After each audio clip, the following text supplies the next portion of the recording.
Okay.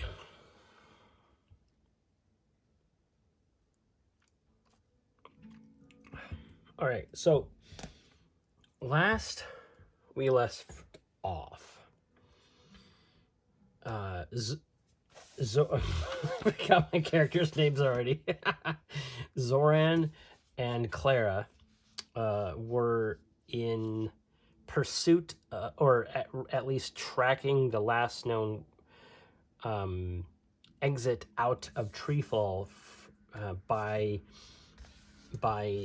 a NPC by the name of Brienne.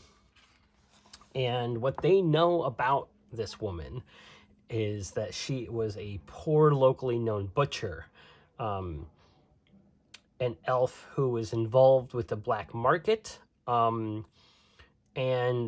was recently noticed as missing.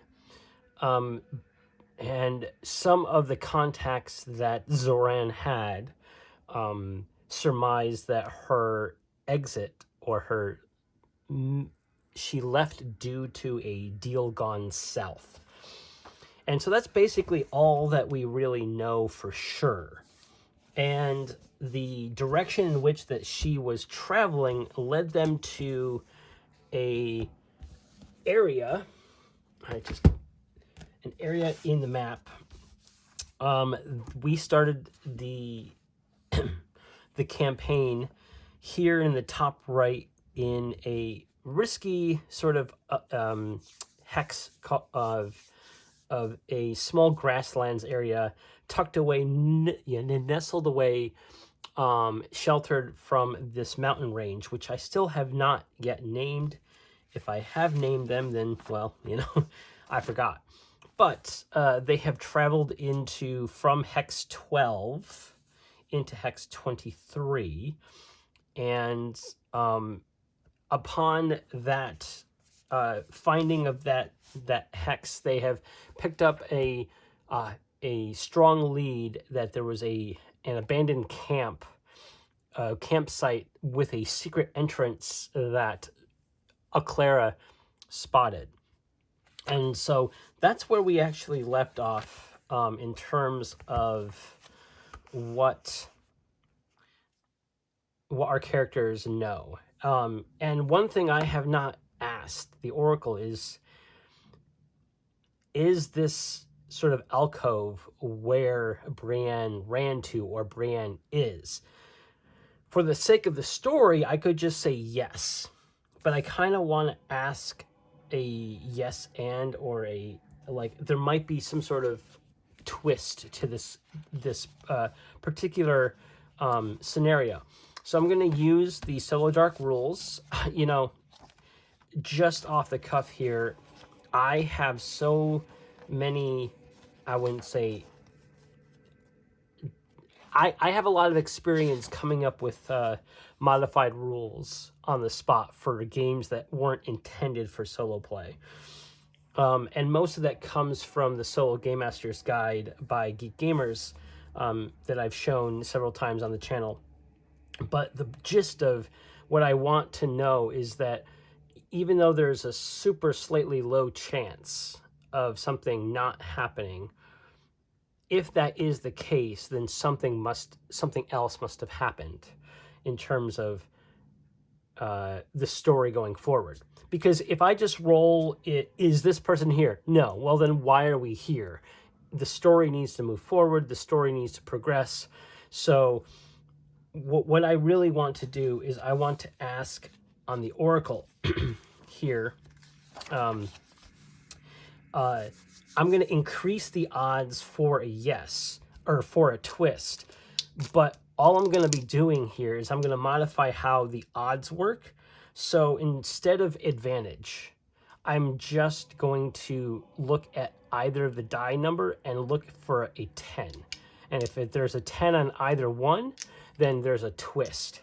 So I'm going to roll for the gray dice as the main die, but if either one is a 10, then there's a twist to the result. So is this person here? And it's a very unlikely chance that they are here. But we're going to be looking at Oh, with that modified check, then we're going to roll with disadvantage and take the lower number. So, but 10s are still twists. And then, but I guess we will look at the odd numbers too. Okay, well, a 20 and a 1. That is the most opposite there ever can be.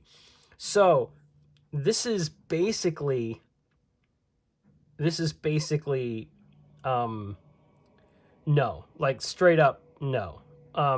And the 1 does not count as an odd number, and the 20 does not either, so obviously. But for the sake of the Oracle, a 1 doesn't really count as a but.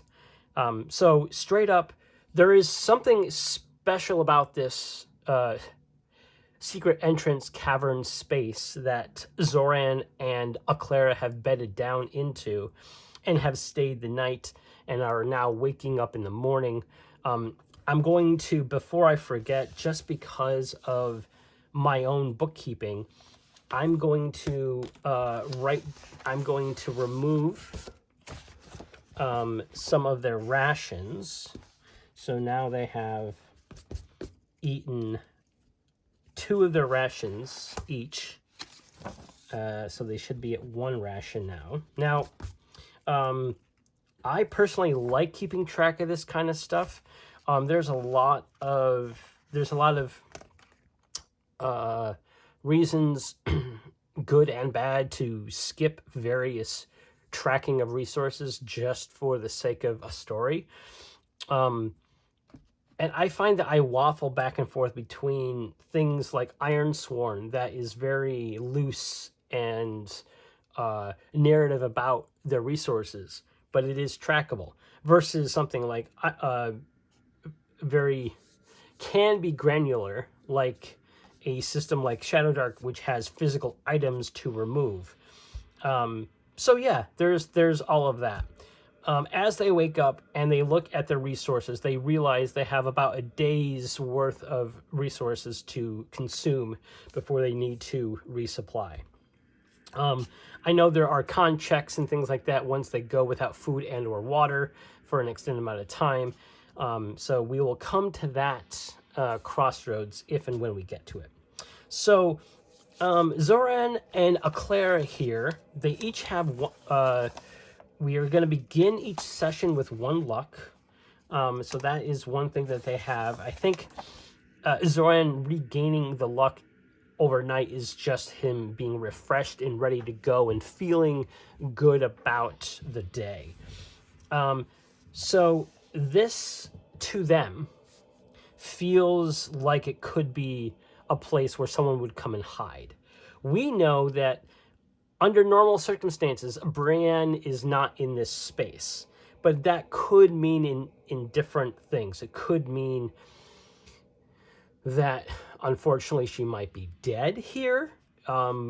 She could be somewhere else physically, of course. She could be not here yet. There's various ways that you can spin these oracles to fit the story that you would like to tell. Not to say that you want to ignore everything or fudge things nonstop, but at the end of the day, it's the story I'm telling here and the story that I feel inspired by. But what I do want is I also want to get a sense of what this cavern feels like. So what I'm going to do is right here in my notes for the sessions. It is the 29th. Ooh, I haven't played this in a while. What is... I want to ask the Oracle, or rather, I'm going to ask some tables, some themes of this cavern. I'm thinking that it is a cavern, but I kind of want to get some prompts to help me sort of flesh it out. There is also within the maps themselves, when you generate your own caverns and dungeons and tunnels and ruins and stuff. So the site type is this cave alcove that they have come into. Now, I'm going to ask the Oracle. This is an unlikely chance, so disadvantage, of that this is something else besides caves, beyond this secret entrance space. So is this something else beside a cave? 3 and a 7. So no. So we take the 3 anyway. So no but, because it's a 3. No but. Interesting. Okay. So we have a situation where it is caves, but there's something else about it. So that's cool. So maybe there's something special about it. Okay. What we could do going forward is I could roll up each room type and see what develops. And I've done that before on the channel as well in my other Shadowdark videos. I want to do something a little bit different here. I want to track things like in a abstract room by room or scenario by scenario situation. But one thing I do want to note is that because this is the Shadowdark, this is going to be a dark place. Our characters have torches, and because I'm going to be utilizing the new-ish to me torch rules, I was using my own timer, my hour-long timer for the torches, which has been useful to some extent. It just means that if a torch went out, I still was using the same timer for all the torches that I use until it goes out. The other thing is that a torch lasts a long time for my sessions because my sessions are around an hour. So it didn't leave a lot of unless the torches went out, I didn't use a lot of them. And the Shadowdark wasn't as dark and foreboding as it could have been, even though in my previous campaigns, spoilers, that didn't really matter. It's a deadly game, right? It's already a deadly game. So what I'm going to do is I'm going to use the torch timer rules in the Solo Dark, which is each torch lasts for 10 rounds. Now, a rounds is any time that all parties involved in a scene do something.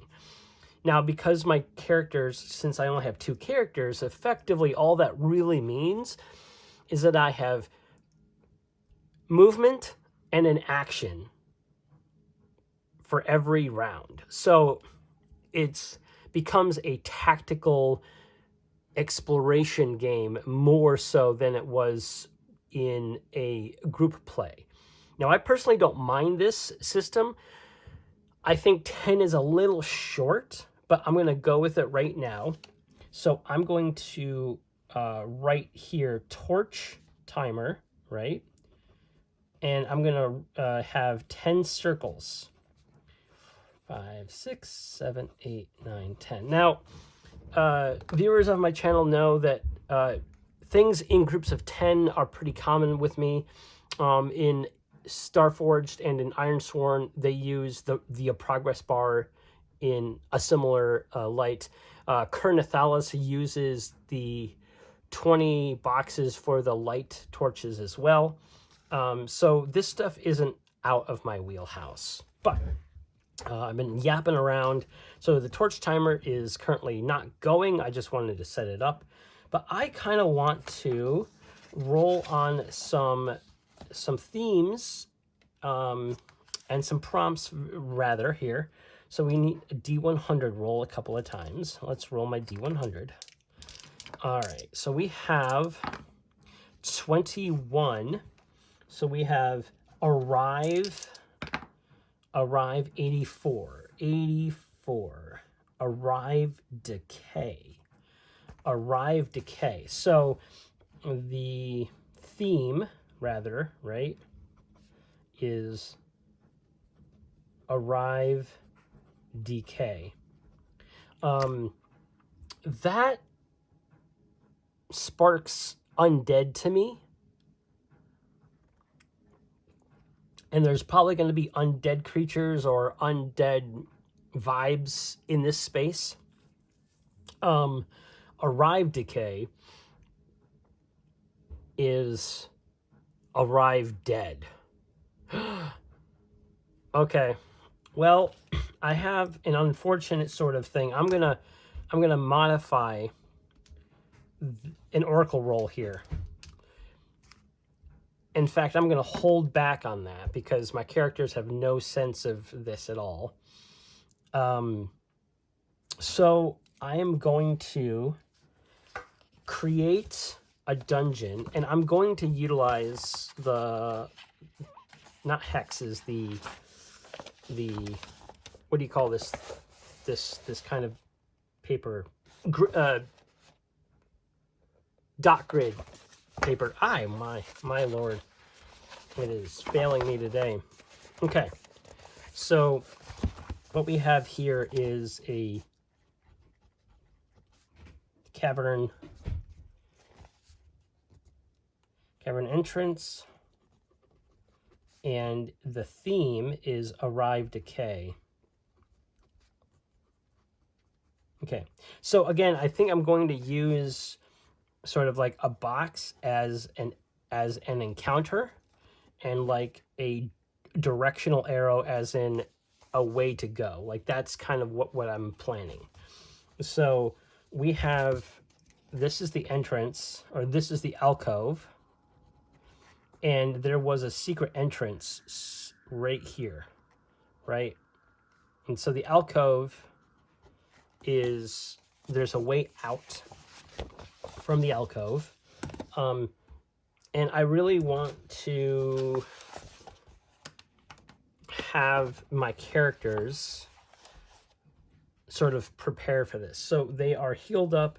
I think Aclara is going to mention that she has a bad feeling about this place. And it doesn't jive with her faith, indicating that there are most likely undead creatures about.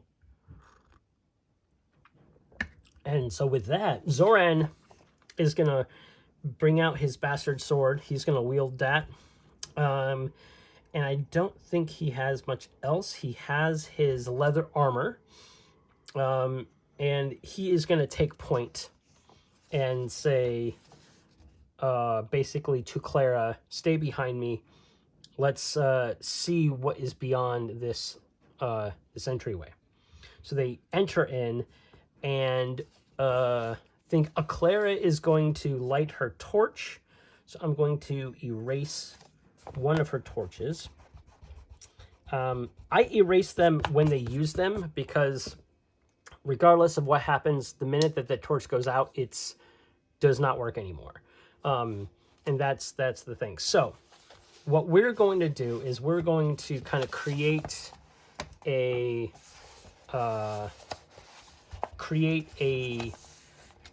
not a table, but we know there's going to be undead. I'm just bending this so I can better utilize it. There we go. Okay. There is a cavern entrance here. And so now what I want to do is I want to roll on what the room type is going to be here. We need a D10 here. And we got a 1, so we have an empty space. So this is going to be another area. And I'm just going to write empty. Now, the descriptors in here, I think I'm going to extend that it's a cavern space. So they have the prototypical, or the stereotypical rather, stereotypical dripping water, and it's fairly cool, and there's like moss on the sides and things like that, and they are gonna not spend too much time in this space.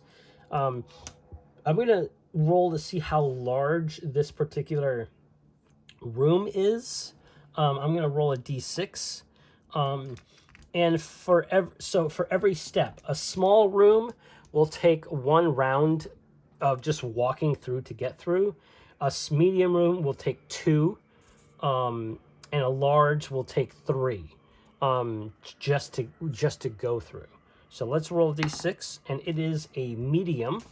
So this is going to take 2 rounds. I'm going to do this and mark off 2. There we go. I'm going to mark off 2 rounds on the torch timer as they go through. I'm going to have, I think Zoran is going to take a look around while following right close to and nearby, and is going to just search for clues and various things. So, yeah, he's going to just search as they walk. It's not going to be a great search. So I think it's going to be a disadvantage since they're more making pace across the space. So his wisdom's not, or actually that's not his. His wisdom is 0. So I'm going to give this just a normal 12. So we need a 12 or higher on both of these. 8, and that's cocked, but it doesn't matter. 8 minus, well, 0 is 8. So they don't spot anything useful here. And even if I had used a clear to help and bring it back up from a disadvantage to a straight roll, it wouldn't have helped anyway. So they don't see anything here, and I think they're just going to keep on going forward. So let us roll to see how many entrances are there, or ways out. So there's one here. So let's roll a d4. There are 2 other ways. So I'm just going to write this and this as a thing. And I think they're going to keep to the left of, so we're going to go in terms of us looking at the map. They're going to go east. And so let's roll the room type as well. Let's roll a d10. That's a 1. So it's another empty room. Interesting. So there's just not a lot here. But why was this feeling like death and not great?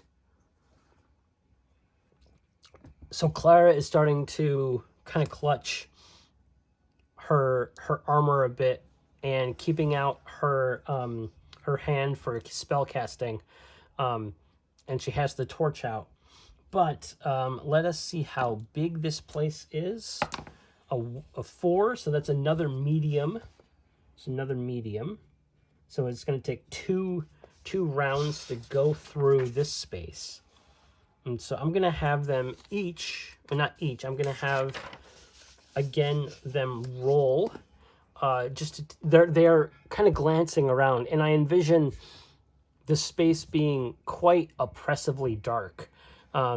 So I think if this place goes any deeper, or if anything happens to make it harder, I might increase the difficulty. But right now it's just a normal difficulty of 12. Straight roll, because they're both doing this.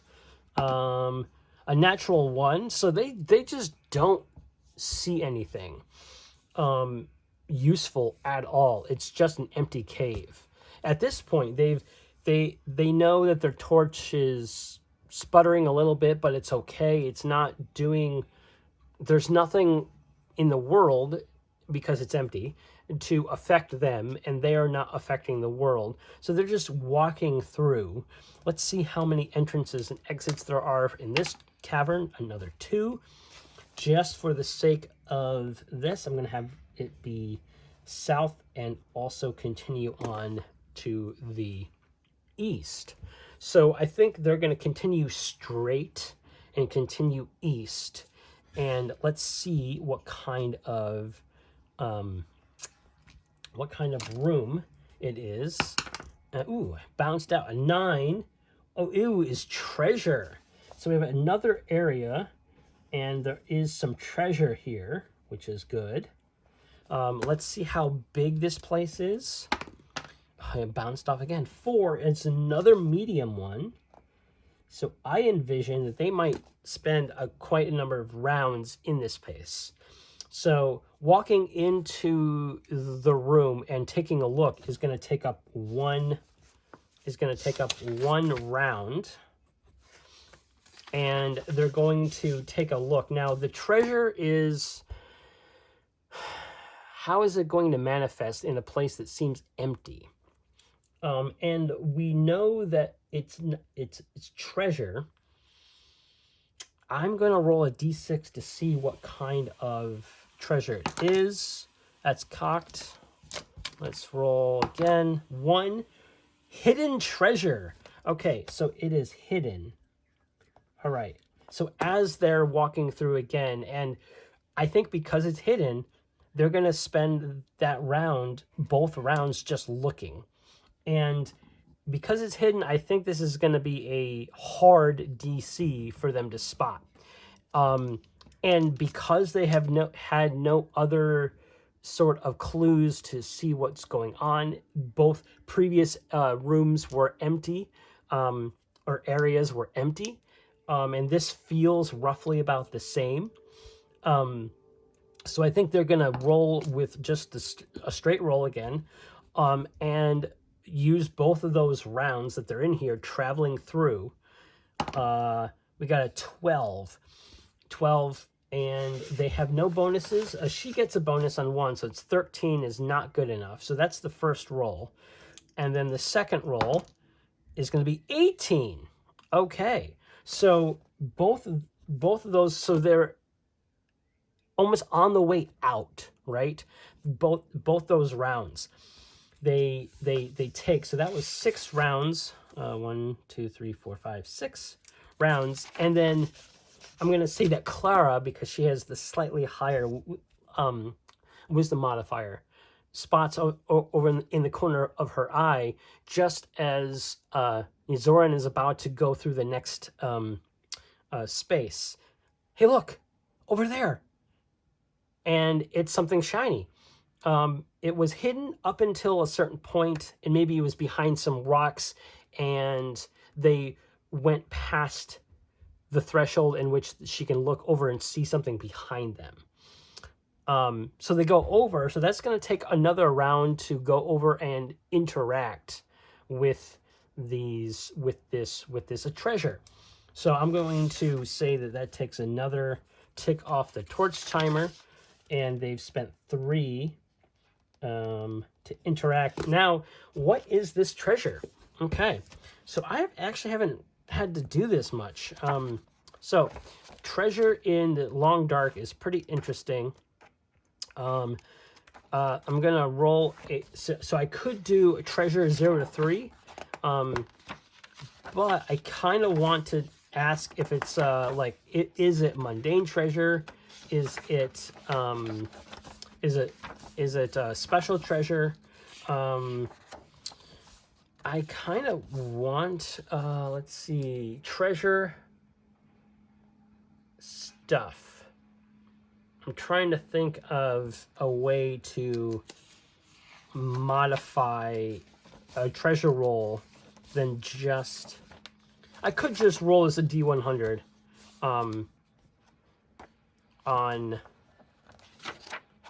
yes, on this, a D100, and then I can modify this to be contextually important. Treasure, oh, it's a D100 roll. Let's see. Ooh, 24. Chip of an emerald. Okay, so it's worth 10 gold. So that's about an XP, I think. No, not really. I mean, it's not a full emerald, so it's, so they pick up, I'm going to say that found hidden treasure. Now, chipped emerald. 10 GP. Okay, I'm going to ask the Oracle, is there anything else here besides just the emerald piece? Is this a straight roll? I don't know. It's straight 50-50. 2, so no. So I think there's just this piece here that it was just lying down. Maybe it fell off of something else that had came through, but there doesn't seem to be much here. All right, so let's continue forward with their exploration. Now, it's going to take another round to leave because they've interacted. They moved over to that place. They've interacted. So a whole full... So they have 3 more rounds in this next torch. So they're going to... Let's see. There is quite a lot of exit ways from this treasure. So I think they're going to continue straight in terms of just keeping things simple. So they're going to continue east, if you will. Then I need to roll a d10 to see what kind of... there we go. I need to... Oh, I took it out of the thing. I don't know why I did that. Names, show, maps. There we go. So the room type, here we go. A 9. Another treasure. Interesting. We have another treasure map, or another treasure room that is how big and how many entries. Oh, so 3 and then 4. So it's another medium size with 3 other ways out. Well, 3 ways out total. I'm going to have it go east and south for me. And I think for this, they have found something, and there is treasure here. Let's roll to see if it's hidden or guarded or whatever. 4. Guarded by a monster. Okay, so guarded treasure. Okay, so we're going to have an encounter here. And treasure with monster. Okay, so let us see what kind of monster it might be. We know that there's going to be some sort of undead here. So I'm going to quickly, I think I'm just going to find an undead creature here real quick. I don't have them by type, which would be interesting, which would be kind of nice. Let's just look at a zombie, right? Like a zombie is a nice, quick and easy thing. Undead that hunt in mobs, yes. And okay, let us roll to see how many of them there are. Let's see, plus they hunt in mobs, so there's probably going to be quite a few of them. Let us roll 2d4. And then minus the number of people in my party. So at least 2, though. So 3 plus 2 minus 2 is 3. So there are 3 zombies. I'm just going to mark zombies. And then 1, 2, 3. And they each have 11 HP. Wow. Okay. Well, this is going to suck with 8 AC. That's easy to keep track of. All right. So they come into this space and they have their torch. And Aclaire goes, aha, I can deal with this. So she has turn undead. And she's immediately going to try to do that. I'm going to go to her stuff, which I believe is here. Yep. Her spell is turn undead, which is, I didn't write it down, but let's just go to the book. Press T. Turn undead. Tier 1 pre-spell. Instant range is near. They're definitely within near of these zombies. You rebuke undead creatures, forcing them to flee. You must present a holy symbol to cast the spell. Undead creatures within near of you must make a charisma check versus your spell casting check. If a creature fails by 10 points and is equal to or less than your level, it is destroyed. All right, so zombies are indeed pretty. They are level. What is that? They are level 2 and they are level 3. So if they fail by 10 points, they are destroyed, or they flee for 5 rounds. Okay, that is good to know. All right, so she is going to do that. I think in this moment, I think she's going to have to ask Zoran to take the torch, because she needs to use both hands. One hand to present her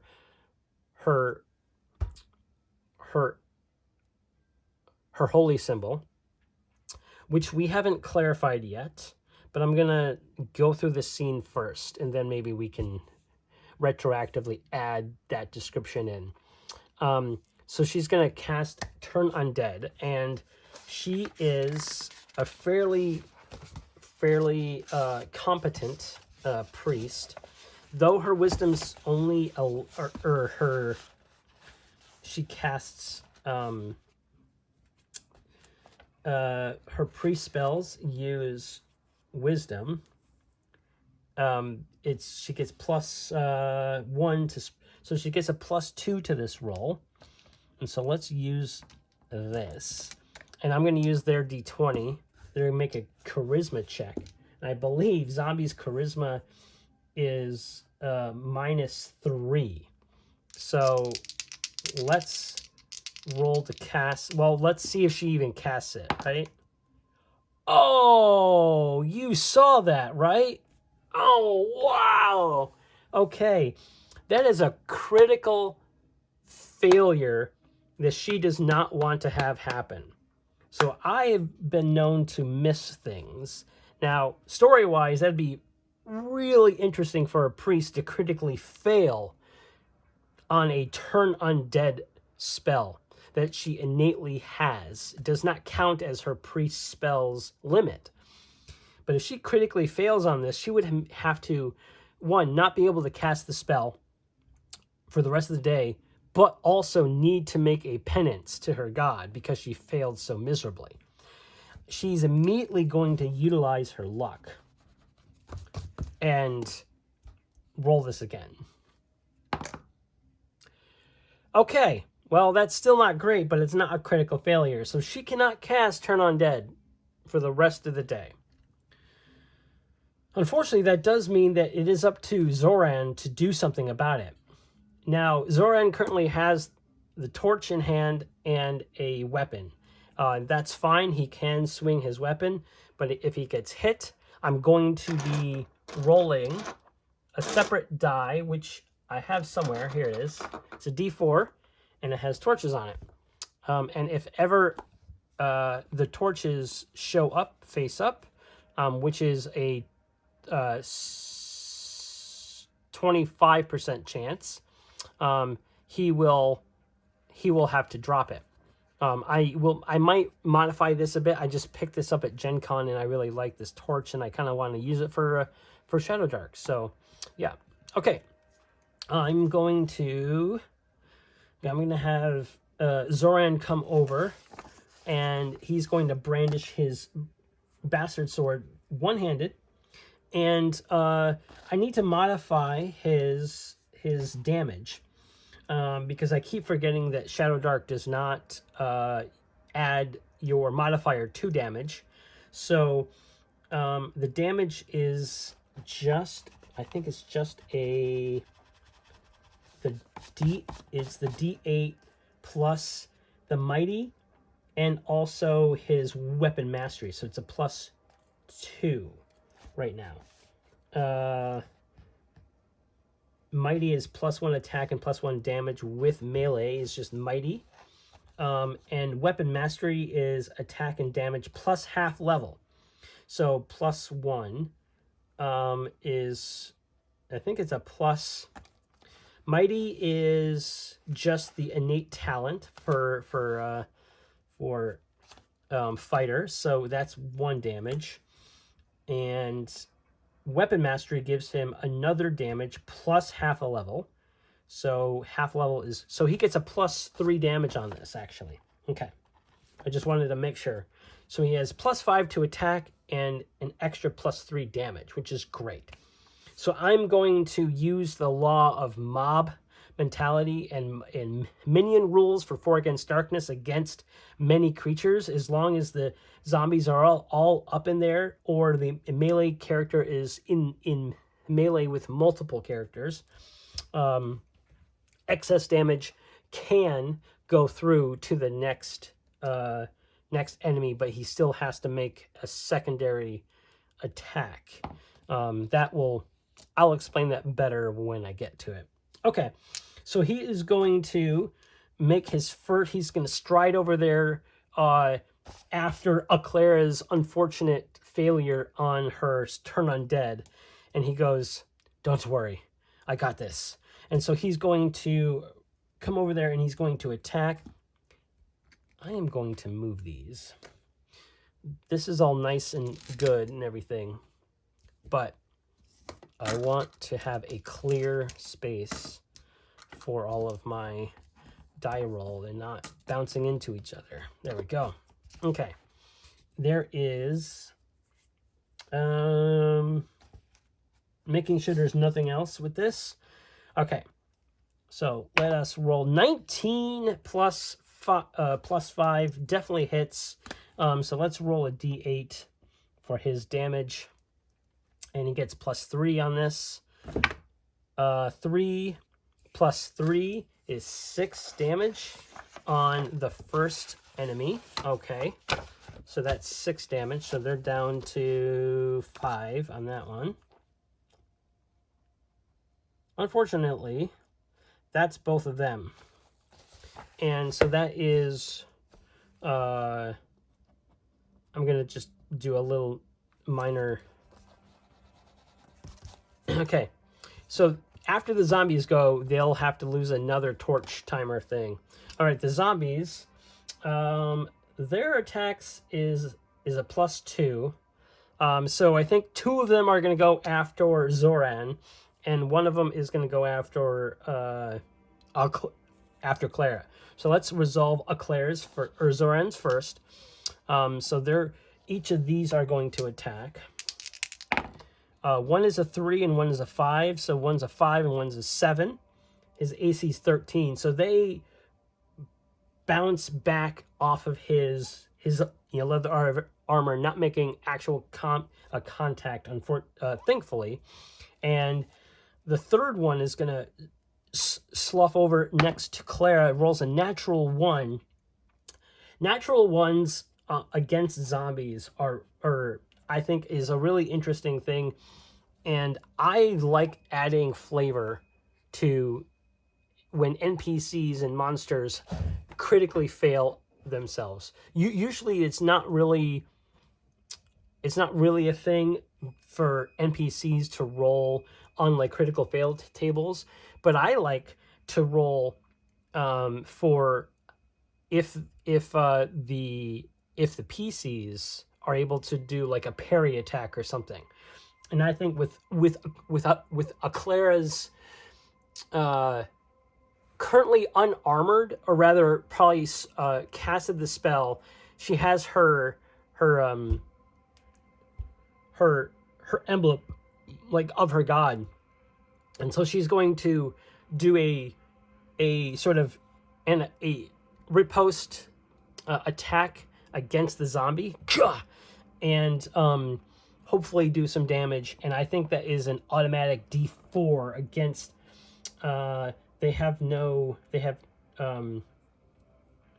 yes, automatic D4 because they critically failed. So that third zombie takes 2 points of damage because of that failure. And I like that. I like that kind of stuff. I know that's not strictly Shadowdark rules, but that just feels natural to me. I like the back and forth. Okay, so top of the round, we're going to lose another torch thing, and Zoran sees that the flicker is happening, and he is going to attack the zombie that he's currently facing with a 14 plus 5 is a 19, definitely hits. It's going to roll a d8. Hopefully can take this guy out. A 5 plus 3, 8 damage does take out this zombie. So this zombie is DED dead. And so that now it is Clara is going to take her. What is it? Zoran is over here. Sorry, Clara. Oh, she's gonna have to spend time to load her crossbow. She does have her dagger. In this moment, seeing as she's gonna back away from both of the zombies are next to, well, one's next to her and one's next to Zoran. She's just going to back away, and while doing so, load her crossbow. And so that's what she's going to do, because she has 2 hands available, so she's going to use her crossbow. And so she loads it, and she's ready for the next round. Okay, and so zombies go. The zombie that was closer to Clara is now closer to Zoran, so he's going to shuffle over, and so both of the zombies are now on Zoran. 8, and that is strictly right down the middle, so that's cocked. 11, so 11 plus 2 is 13, so that one hits. 9, 8 plus 2 is 10, that does not, so 1 hits him, so that is how much damage? A d6 of damage, and 3 points of damage onto Zoran over here. So 3 points of damage. Hold on. So there's no max hit point, so I'm gonna write 15 here, and so he's gonna go down from 15 to 12. Oof! So he takes a hit. And then that's the end of that round. They got one more round of them both doing things before they're going to have to light another torch here. So Zoran takes his sword, and he is going to continue his barrage against these new foes here. A 2. He's going to use his luck. He needs to kill these things. Come on, baby. Natural 20. Okay, so natural 20 is that I know that a natural 20... oh, you know what? I forget what the melee rules are. I'm recalling the magic rules. So, combat... critical... Combat turns, actions, damage, critical. An attack for a weapon, double its damage dice on the attack. For a spell, you may double one of its numerical values. Okay, so we're going to have, it's a 1d8, so it's 2d8 damage. All right, let's roll 2d8 damage here. On the one with full health. Ooh, yeah. Oh, man. So 6 and 6 is 12. So that is one down. Woof. Okay. So now it is Clara, and she is going to attack with her crossbow, which I believe is just dex, so it's a +1. But she gets +2 attack to ranged, so she gets a +3 attack to this. Come on, so 3. So AC is 8. 5 plus 3 is 8. So she hits and does d6 damage. All right. No special damage modifiers with this at all. 2 damage. So goes from 9 to 7 HP on this zombie. And that zombie, oof, with an arrow in its chest, standing next to Zoran, goes raw and goes in for a swipe. 4 misses. So that's all. And now, last round. Or that was the last round. The light flickers out, and it is out. So, unfortunately, I think Clara is going to say, hey, I got the torch. You finish them off. So Clara is going to use her last torch and light it up as her action. So we have another set of torch timer. 1, 2, 3, 4, 5. 1, 2, 3, 4, 5, 6, 7. Yeah. 9, 10. And then timer. And this is Clara's torch. Okay, so she has her torch in hand, and that's it. So she takes out her dagger and lights the torch, or rather, takes out the flint and steel and lights the torch, and that's her turn.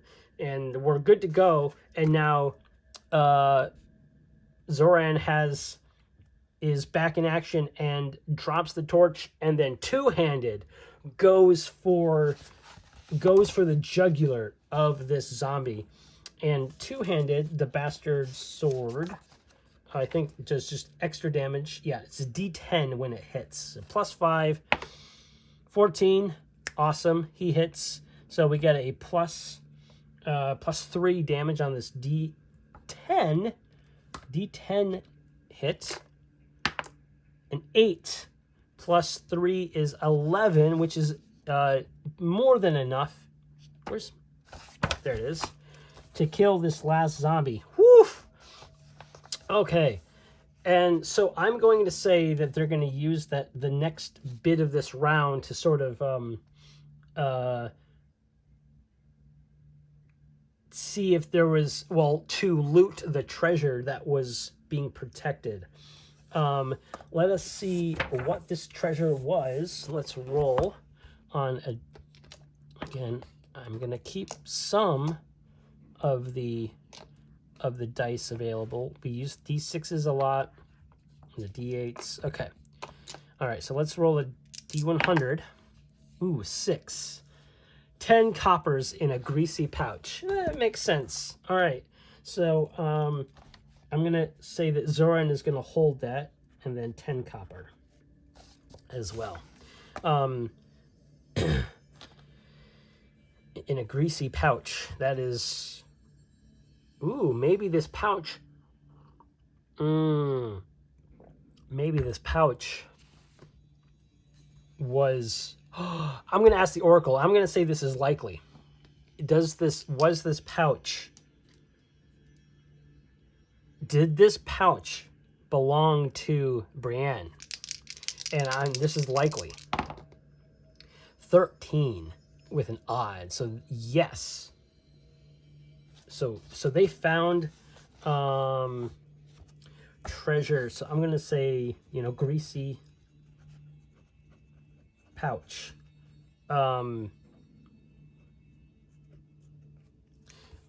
Belonged to, I'm just going to write Brienne's.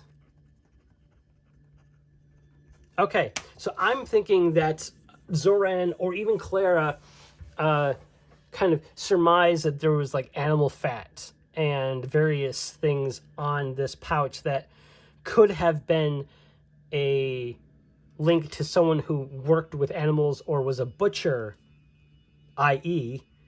Brienne. Could have been someone else's, but there are clues now.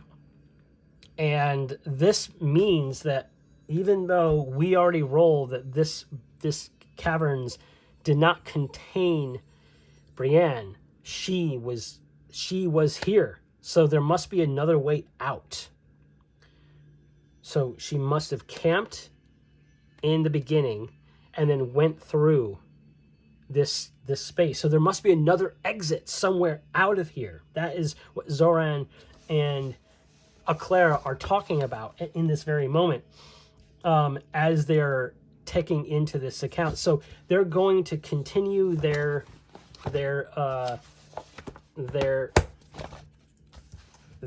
sort of journey through. So Greasy Pouch must have belonged to Brienne.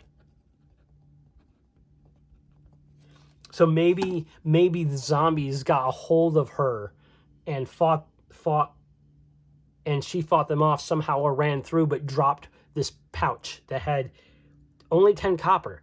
So again, not a lot of gold on her, not a lot of currency on her, which would make sense because she is someone who is poor, made a bad deal, maybe to get more money. We don't know all that story. Because we need to find Brienne. Where is this person? Okay, so the Greasy Pouch was in 5. Okay, so let's get to the next. Let's get through. So they spent quite a lot of rounds here. So the guarded treasure. So let's move in a different direction. Actually, I'm going to ask the Oracle, or rather, this is a yes or no question, 50-50. I have a nice 50-50 yes or no die here. East or south? I'm going to, was the treasure near to the south? Yes or no? Yes. Okay, so they're going to continue this direction. And let us roll to continue on. That was a really interesting scenario where just some zombies turn out to have fought maybe or have dealt with Brienne. All right, so room type first. All right, let's write the room type. Not another treasure. There's another treasure type here. And what kind of treasure?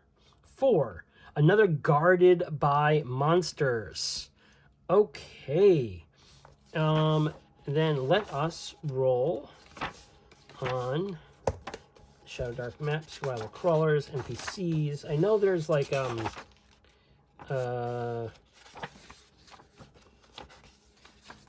thought there was like a let's see here. There was like a way to randomly, let's see, designing monsters, monster level, average party. Yes. Monster level 1 is what we want.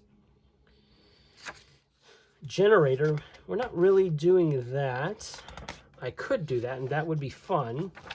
Just not in the mood to make monsters right now. Okay, I think, is it more zombies? It's most likely yes. Let's just ask the Oracle. Yes. More zombies. Yes, but. So maybe something a little bit different. So I'm still going to use the zombie trait, but maybe these zombies do a little bit different. So let's roll 2d4 and see how many zombies that we're dealing with. 4 minus 2 is 4. I'm doing the minus equal to the party members, mostly due to my own little feel of how many zombies would be there. It's a horde, but I still want to make it doable and something that is not extremely impossible every single time. So more zombies, but I forgot their relentless ability last fight. Well, I won't this time. How about that? All right. So we got more zombies. We got 6 zombies. So treasure, guarded. All right. So this is in room 6.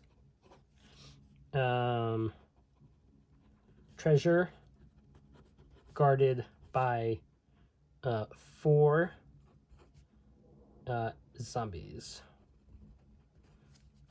which is AC. Yep. AC 8, HP 11. Okay. And they need to make a DC 15 con on death.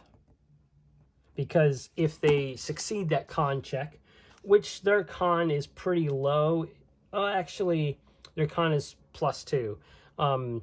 If they succeed on that, they go to 1 because they're zombies. They don't quite die. That's just their whole shtick. All right. They come into this. Oh right. What's the size? What's the size of this place? 2. That is meaning it's a small, so it's only going to take 1 round to go through this area. So there's, and let's roll to see what kind of treasure it is again. Let's roll another treasure. Where is it? Treasure 0 to 3, D100. You know, I did say I was gonna keep this, nice and clear, didn't I? Failed on that. 87. 87. 2 lustrous pearls. So there's some pearls here. Okay. Treasure guarded by, yep. So this is 2x pearls. 40 GP. Now I know for a fact that this does give some XP if we take these pearls. I'm going to say this is going to give 1 XP. 1 XP each. That's if they take these pearls. Okay. I'm going to have to end this particular session now. I'm probably going to keep playing, but I'm kind of going to have to cut up the recording into 2 videos just because of the length. So we will end today's session with Zoran and Clara having just started a new torch, which I will use up 1 torch as they come into this smallish cavern space with another set of zombies. But in one of their hands is a small kind of clear, not bag, but and not chainmail. It's like it is translucent, and they can see that there are some pearls and some other goods in there, clutched in the hand of one of the zombies. And Clara goes, I wonder if those belonged to Bran as well. But needless to say, these zombies are blocking our path. Because I want to see how... Yep, 2 entrances. So there's only 1 way out of here. It is going straight south. We need to get through, but it's a tight space. We could zoom through, but those pearls are worth quite a lot, Zoran says. And Claire goes, yes, they could have belonged to Brienne. But we need to deal with these zombies first, don't we, Zoran? Let's do this. And so we will end today's session with them just about to start a fight. And we'll pick it up next time, folks. But until then, I'll see you on the flip side. Peace.